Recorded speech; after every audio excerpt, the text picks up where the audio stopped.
Hi, I'm Bianca, and this is Flora and Fate, where I take you along to discover cozy, charming towns, scenic escapes, and quiet moments in New England and beyond. There's a certain kind of silence that happens in Maine in winter. It isn't empty, it isn't lonely, it's simply softer. When the snow falls here, it doesn't just cover the ground, it reshapes everything. Trails narrow into white paths, stone walls blur into smooth drifts. Pine trees bow under the weight, their branches holding fresh snow against a pale sky. Living in Maine in winter means waking up to a landscape that looks newly drawn each morning. The trees feel different this time of year. In summer, they form thick green canopies. In winter, their structure is revealed. Bare branches stretch upward in intricate patterns, every line visible. Evergreens carry snow along their edges, standing dark and steady against the open sky. When wind moves through them, it sounds cleaner, almost sharper in the cold air. And then there's the water. Waterways that once shimmered with movement grow still and frozen. The edges freeze first, thin layers forming delicate patterns along the shoreline. Harbors quiet down. Docks sit empty. A lobster shack that buzzed once with visitors in July now stands closed for the season. Weathered wood dusted in snow, picnic tables stacked and waiting. The lobster industry along the coast shifts with the season. Some boats remain tied up longer, wharves feel less hurried.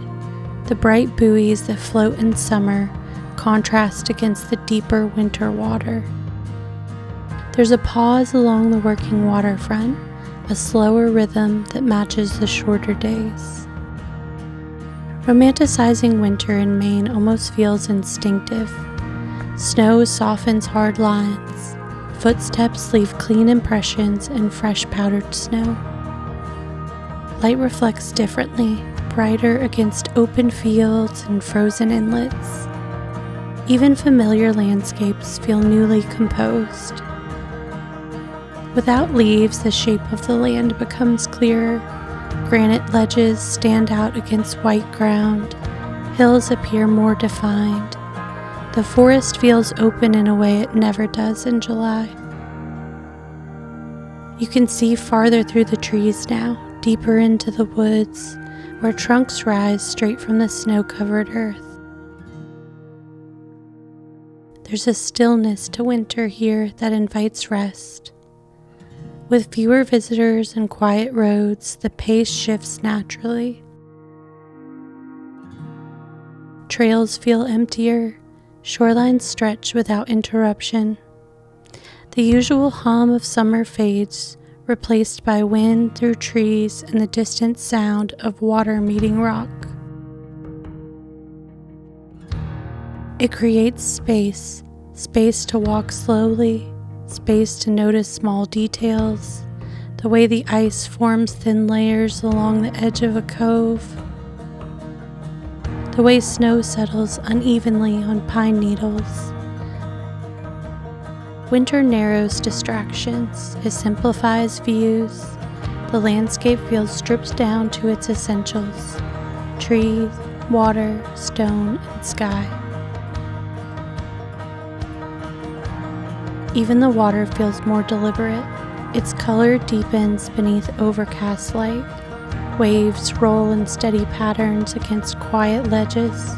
There's no rush to it, it's just movement that has been happening long before and will continue long after. Living in Maine during winter means accepting that slower rhythm. It means allowing the day to unfold without urgency. It means embracing the quiet instead of trying to fill it. The season doesn't demand spectacle, it offers clarity. And maybe that's what makes it so easy to romanticize. not because it's dramatic, but because it's honest. Snow outlines landscapes, ice defines the shoreline. The trees stand patient and ready. The water continues its quiet motion. Maine in winter feels pared back to its truest form. And when you stand among the snow-covered trees, beside still water, under a wide open winter sky, it becomes clear why this season holds so much weight here. It's not just the beauty of it, it's the way everything settles into calm. If you have any recommendations in the New England area and beyond, I'd love to hear about them. And until next time, stay curious and stay wild.